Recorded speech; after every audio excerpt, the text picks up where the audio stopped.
Greetings and salutations, this is IvanDogovich up close and personal with Let's Play OpenXcom 1.0. In this intro episode, we will go through our settings and talk a bit about our challenging scenario. I am calling this up close and personal, and we will be playing with some special rules to make it more challenging. Up close and personal is a rule set that's partly in the game and partly just the way we'll be playing. And it's a set of guidelines that I'm going to play. And the bottom line is no long guns. No rifles, no rocket launchers, no blaster launchers, no tanks. No long guns. What are allowed is pistols, melee, and grenades or other explosives. This should make things a little interesting. And we're going to be playing this game. We'll see how far we go. We'll see if we get terribly slaughtered at the end game. We probably will use... we probably will need to use psionics just to survive at the end game. But we're also going to change that a little bit. So we've got a few mods that we've got going on, some of which I've actually created, some of my own mods for this, and some from the community. So let's go ahead and get into this. I've got OpenXcom up, and let's take a look at the options. So these are just the video options that I'm playing with, and they seem to work out pretty well. I like the way it's set up. 1280 by 720 is good for YouTube and what we're recording. So those are pretty straightforward. I won't go into this. I do also have a tutorial series that I recorded and have up that actually have got a lot of views on. I appreciate everybody who's looked at that. That goes right through from the beginning on how to download, install, and configure this game, as well as some of the early stuff on how it works. Okay, next for audio, I've got the music down, and I'm debating whether or not to use some of the game's music. I have typically put my own background music in on these videos that I've done, and I am contacting one of the developers, or one of the contributors to the project, who's actually created a soundtrack for OpenXcom, and I'm going to talk to them about fair use. And I may just go with that and leave off putting in my own background music. It would make the episodes a bit faster to produce if I did that, but we'll see. We'll see how that goes. All right, sound effects, volume. Yeah, I keep those up just basically. This is nothing really crazy with this. Okay, and then controls. So one of the nice things that you've got is the ability to use keyboard commands that you didn't have in the old game. So I've set up a couple custom things with this, specifically in the battlescape. One of the things that I've got is a tendency or habit to use keyboard commands from Civilization. And so instead of center being like the home key or something, I change it to C, and you can easily change it to whatever letter. Select your letter and then just hit the key. But I've changed it to C because I'm used to that. And then moving on from a unit that I don't want to see anymore, I've changed it to space. Anyway, that's controls, and these are all here. I've actually screenshotted these out to have a quick reference that if I need to use them. And I'm getting better with the keyboard commands, and actually make the gameplay a lot better. You can do it all with the mouse, but having left hand on the keyboard and right hand on the mouse works better for me. Okay, moving on. Geoscape.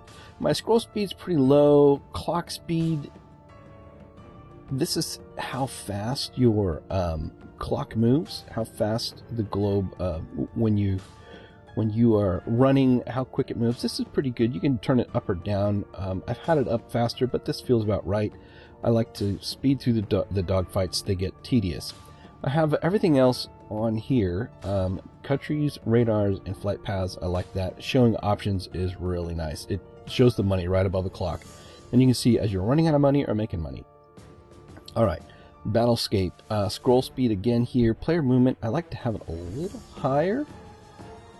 So I like to have the soldiers move pretty fast because I don't like to wait around for those guys. I would like to have the AI move a little slow, and fire speed can be pretty fast. I've got arrows on, which is nice. It shows you how far you can move before your unit runs out of time to shoot, etc. Time units. Of course, I like to have that showing above there too, and then I am keeping the tooltips on, and definitely the death notifications. It tells you when you've lost a soldier. Before, sometimes it was hard to remember exactly who that was that you just moved there that caught the grenade and died. But this will pop up and it'll say, Tom Zhang has died, been eaten by tentaculates, or may not say eaten, but anyway. Yeah, so that's nice. Okay, advanced. So here's where we get into some of the actual, I guess there some of them are just gameplay and some affect a bit more of the game. So I'm not going to play the intro. I don't like to see it all the time. Autosave, I will have this on. Save scumming, I will have that on too. That allows you to, if you have to reload, it will create a different random seed and provide different game outcomes. Now, I don't have that on in order to, per se, create, or I don't intend it to save scum, like to win the game, etc. But some of the mods that I'm playing are not completely stable, and I want the ability to, if something crashes or if something is wrong, I want to be able to maybe recover to a previous point and not be locked into an eternal cycle of forever failing at something. Okay, mouse scroll speed 3 is fine. I do like to change the values with the mouse, and I change them by 10. You can roll up or down, and on an item in an inventory, like an inventory screen, and it will bump up the items by 10. Maximize info screens, yes, I like to see those. FPS limit, I'm going to keep it above 30. What I put out to YouTube is right around 30, and I think that'll work with my under horsepowered computer. All this is pretty standard. I'm not going to go with aggressive retaliation where the aliens are constantly trying to find and destroy my base. They will do it nonetheless, and they are aggressive, and I expect to have them try, but I won't put the pressure up that much more. Not with pistols and explosives only. Yeah. Custom initial base. Yes, this is one of the great features of OpenXcom. You're not locked into the stupid base setup that the original game made, and you can create a defensive base from the beginning. Allow building queue. I like this. What it does is allows you, if you've got the money and the resources, you can build facilities on your base, even though they may take longer than even though you may not have sufficient room, and you can put them next to a building that's already queued up, and it will just get built after the first one's built, because the items, the facilities have to be adjacent to each other. Force craft launch. I like this. If your interceptor is destroyed or is being refueled, you can launch it without waiting for the full cycle to refuel it. It may make it a little easier to just get your interceptors out again, but also if they're damaged and you force them out, you are risking that they can get shot down for good. So I do like this. I'm going to have this on. Storage limits for recovered items. I'm playing with this, and I may flip it on or off during the game.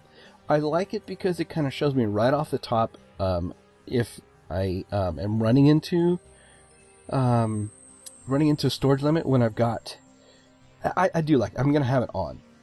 When I'm coming back from a mission, it will show if I'm going to exceed items. And it allows you to select and sell stuff right there at the recovery screen, rather than when you get back to base saying your storage base has been exceeded. Live alien sale. I will definitely be playing with this. This is kind of a cool feature. Alien corpses usually sell for cheap, and you usually just sell a lot of them throughout the game. This one allows you to, if you capture an alien, sell the live alien. I will be hanging on to live aliens and interrogating them, But when I'm done researching them, I might as well just sell them off. And I can sell extra copies off. So I'll be doing that. And they help make a little more money, which would be nice. Sonic training at any time. No, I'm not going to do it. It just allows you to start training your soldiers anytime. No, not doing that. Realistic globe lighting? Sure, why not? It's kind of cool. It allows the axial tilt of the Earth to light the globe. So if you'll notice when we were playing, the North Pole, in the starting months, doesn't get any sun. So we'll be playing with that. Size strength evaluation, that would also just show if you've got it'll show their strength when you have them. Not using it. Airborne transfers, no, not using it. TFT, Terraform the manufacture rules. Yeah, I will be playing with that. It allows you to produce multiple items per hour. If something is very cheap to make, I don't want it to have to wait and only produce 1 an hour. So if I can make 10 an hour, I want to be able to make 10 an hour. Spend researched items. No, I'm not going to do that.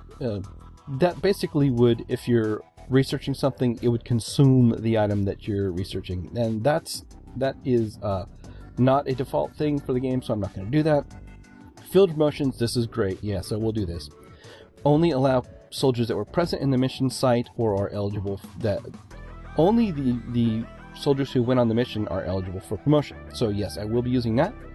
Coming around here, I've not tried sneaky AI, and I don't think I'm gonna.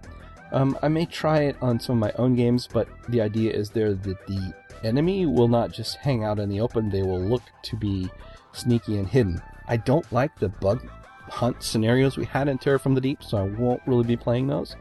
Where the last alien on the map is just hidden in a closet somewhere. I don't really want to do that. Here's a big one. UFO extender accuracy. Accuracy of shots drops off after a certain distance according to shot type. Adjusted accuracy will be displayed on the cursor. So the big thing that gets nerfed here is auto fire. And one of the things about the game is that it's really easy to just develop some weapons that will fire automatic mode, lasers particularly, and then you just set up a conga line of troops at the base right outside your craft, and you have a scout go out and spot them, and then you just open up with auto fire, and you just continue to fire and fire and fire, and your rounds actually hit. A lot of them surprisingly hit. Now the thing with UFO extender is, say at auto fire, it defaults that after 7 tiles, the accuracy drops off like at 2% per tile. So if you're shooting at, say, a 20% or 20% accuracy shot, after 7 tiles, say the shot is 10 tiles away. For those next 3 tiles after 7, you're going to lose 6% accuracy. So your 20% accuracy shot became a 14% accuracy shot. Never do math on the internet. But this quickly makes those auto fire barrages really not work very well. And to go with the theme of this game, up close and personal, the idea is that to do auto fire, you kind of got to get close to put a burst in, and that we'll be playing with. Okay, inventory stats is a neat feature. We will be using this. It shows while you're in the inventory screen some of the stats of the soldiers. Enhanced soldier sprites is cool. They don't all look the same. They kind of match what they look like in the inventory screen. Instant grenades. I do like this. It's got a plus and a minus, so that's one of the things I like about it. The minus is you cannot grenade chain. One of the key tactics that you could do in the previous games, you could prime a grenade and then toss it through a relay of soldiers. So you could chain it all the way from the back of your troops and toss it up to a soldier, land on the ground, he'd pick it up, he throws it to the next soldier, etc., till you could get up to a soldier who could throw it at maybe an enemy, maybe the spotter. And this saved time units on the spotter. The spotter's moving, and then he has to prime a grenade, and then he has to throw it. It usually doesn't have all that time, but the guy in the back can waste his time units priming, and then picking up and throwing is less costly than priming. So you can't grenade chain, and that's a very useful tool with this. But with it on, the grenade hits and detonates automatically. As soon as it lands, it will go off. So I like this in that it instantly kills the enemies you're trying to target, which may end the mission sooner, and I like that too. But it's also a bit challenging. So I'm going to continue to use this. It is one of the features of OpenXcom, so I like that. Save pre-primed grenades, I like that. It keeps them from mission to mission, and you can set them up before the mission to be primed. I like that. Explosion height, I like this. This means that the explosion doesn't just affect only one level, it'll affect multiple levels. And this makes it a round globe effect, which is cool.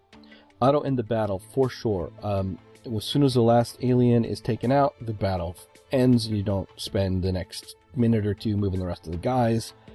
Smooth bullet camera, sure, I like it. Instead of flipping from screen to screen as the bullet zipped across them if you were firing a long ways, this one will just track the bullet. It's kind of cool. The rest of these, auto-equip, no, I'm going to have that on. Confirm fire mode, no, I don't need to be confirming that. Alien weapon self-destruction, no. We're going to make a living by selling alien weapons. Allow side capture, this is cool, yes. Now, allow side capture allows you to, if you have mind-controlled an enemy, it counts as a capture. So if it's the last guy on the map, as soon as you side control him, the mission ends. I like that. Alternate methods of movement, yes, and this is kind of cool. I have not been able to figure out running, but I have figured out strafing. And strafing is very nice in that if you have to pop in front of an entryway or step beyond a wall, you don't have 180 degrees of vision. In other words, you don't see anything directly to your right or left.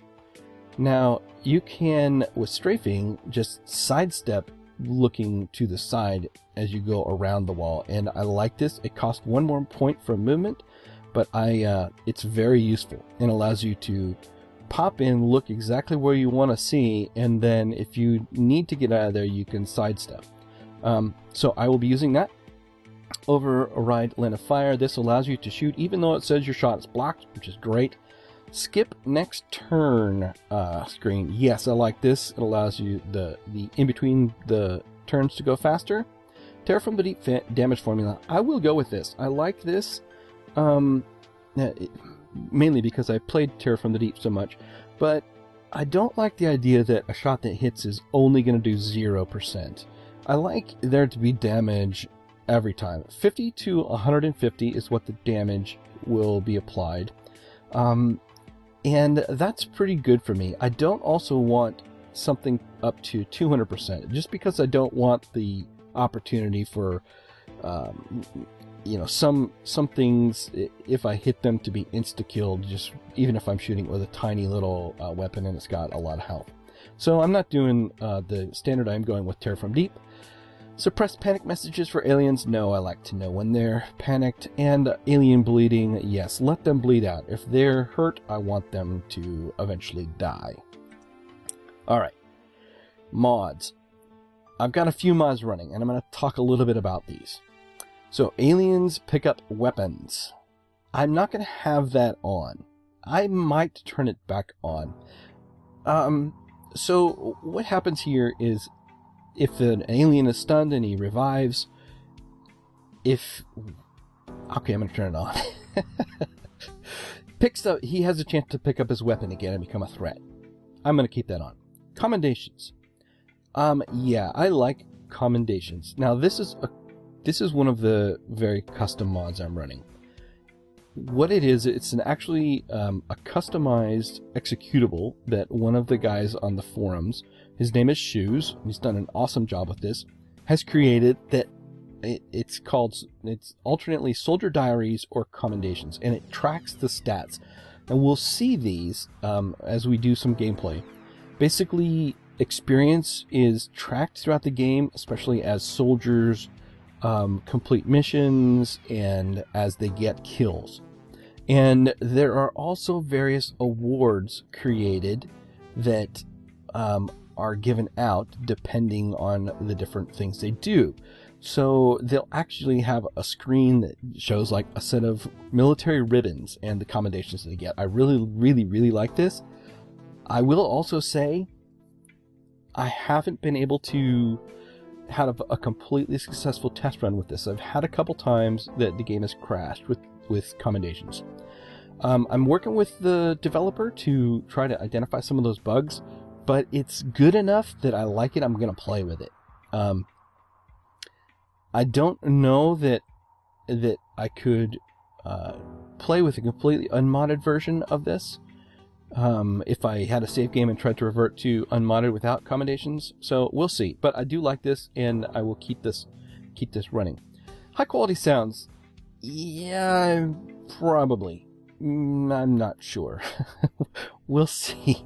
It's kind of nice. It kind of changes some of the game sounds, and I'm still deciding whether or not to use this. But it's pretty nice. There's some nice things about it. I may tweak some of these to turn them back to the default, which isn't hard to do. Okay. Image. This is just a test mod that I was creating. Luke's extra UFOs. I will use this. This is nice. It changes. It gives more layouts to UFOs. So if you're fighting the large scout, it's not always the same exact large scout. There are different multiple variants, which is kind of nice. As you pop open a UFO, you don't know exactly what you're looking at. So I'll be having that on. UFO psionic line of fire. UFO extender psionic line of fire. I will be using this. This changes the game a lot, but I'm kind of glad with this. So the thing is with psionics is once you get the ability to mind control things, you can pretty much dominate the map, and the game kind of becomes a snooze fest. With line of fire, your guy that is going to do the mind controlling has to be able to see the alien. So no longer will we be able to daisy chain out control of most of the battlefield. Our psionic warriors have got to see them, which means they're up close and personal. And I like that. It goes with the game. On the flip side, some of the really nasty alien races that are completely psionic, like mine, psionic is like molecular control in Terror from the Deep, from those of my Terror from the Deep viewers, those guys are a lot less scary. So I'm going to keep this. Pistols, grenades, melee only is tough enough, and this goes with it, I feel. So I'm going to go ahead and keep this on. I'm going to use that. All right, the next one is Up Close and Personal Mod Pack, or Up Close Mod Pack. This is a custom mod pack that I put together. It uses a number of custom mods that I have made, and it uses a number of mods that I've gathered from the community. I won't talk completely about this, but it adds a few pistols, it adds some grenade types, and it adds one small scout drone. And I'm going to go ahead and use this, and I'm still kind of playtesting it. I will probably put up a video about this mod when I put it up on the mod website. It is in OpenXcom.org in the forums. I've got this up there. I haven't got a lot of people downloading it yet, but I will be having this available for the community. And when I put it up on the mod site, I'll probably put out a video explaining what some of the stuff is about the mod. Okay. And finally, down at the bottom, I've got stat strings turned on, and I've created my own custom stat strings, so I will have that on. One other feature that I have that's different from the base game is I've created a custom name file, so all of our rookies that come in will have a custom name, and this is, I'm not going to use this to put all my viewers in. And those who sign up, this will be their generic name. So some of the newbie recruit names that I'm going to have will be stuff like that, and they're pretty generic names. We will go with the same plan that I did on the last series, where a rookie, when he comes in, will go under a pseudonym, and then when they have made a promotion, they will get named, and they will, I will invite the viewers, and I'll invite you now to put your name below. Sign up if you would like to be part of the XCOM team. Leave a comment, say, I'd like to join, Ivan put me in, can I have a soldier named after me? However you'd like to say it. I will add you to a roster as we get slots open for promotions. I will rename soldiers after those of you that will like to have that. Alright, so that is the run through. That's what I'll be doing with OpenXcom. When I start it up, the very next game, we will do a new game, and we will kick it off and put a base down somewhere and start this game off. I want to thank you for joining me for this kind of long intro video, but it explains a little bit of my thought processes and kind of what we're doing. So, if, like I said before, if you'd like to join up, sign up below. Thank you for watching. I will say this as we sign out, that what I'm also really excited about is that Meridian is starting his OpenXcom series as well, and I think it actually is going to kick off next week. So if you want to get into another awesome series, an OpenXcom series, head over to Meridian's channel. I've got it linked up here, and go to his video and sign up. It's going to be a blast. He is playing with an even crazier scenario than I'm playing with, and it's awesome. If you ever really want to watch an excellent XCOM player, I highly recommend Meridian and all of his works. And I've done this a lot before, but I'm going to continue to do it because Meridian is awesome. So I've got a soldier that'll be in his series, and you could have one too. You could even have a soldier in both series. Anyway, go check out Meridian's series and sign up for his series. And we'll see you next time. This is IvanDogovich. Cheers!